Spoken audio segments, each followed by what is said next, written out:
Les chasseurs déclarent: toute vie humaine est une vie.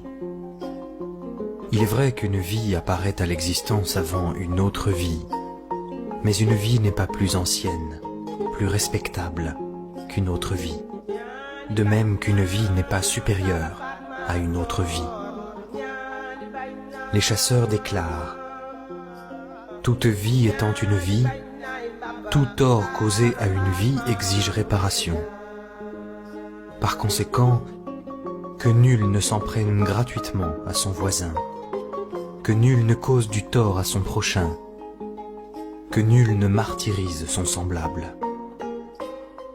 Les chasseurs déclarent: que chacun veille sur son prochain, que chacun vénère ses géniteurs, que chacun éduque comme il se doit ses enfants, que chacun entretienne, pourvoie aux besoins des membres de sa famille.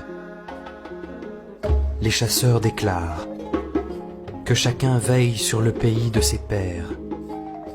Par pays ou patrie, phaso, il faut entendre aussi et surtout les hommes, car tout pays, toute terre qui verrait les hommes disparaître de sa surface deviendrait aussitôt nostalgique.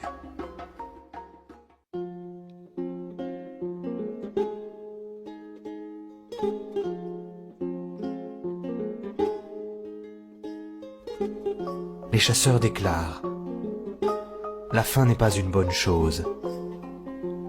L'esclavage n'est pas non plus une bonne chose. Il n'y a pas pire calamité que ces choses-là dans ce bas monde.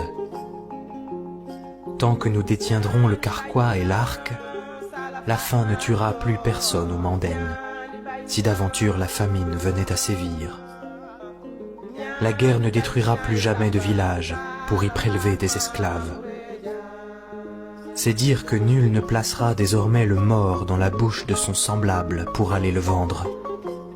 Personne ne sera non plus battu, a fortiori mis à mort, parce qu'il est fils d'esclave. Les chasseurs déclarent: l'essence de l'esclavage est éteinte ce jour. D'un mur à l'autre, d'une frontière à l'autre du Mandenne. La razzia est bannie à compter de ce jour au Mandenne.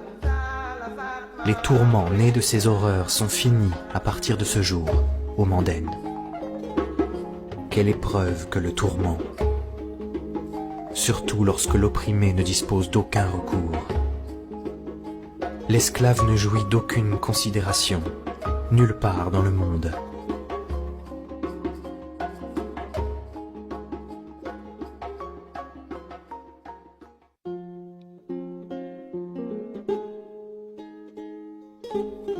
Les gens d'autrefois nous disent: l'homme en tant qu'individu fait d'os et de chair, de moelle et de nerfs, de peau recouverte de poils et de cheveux, se nourrit d'aliments et de boissons.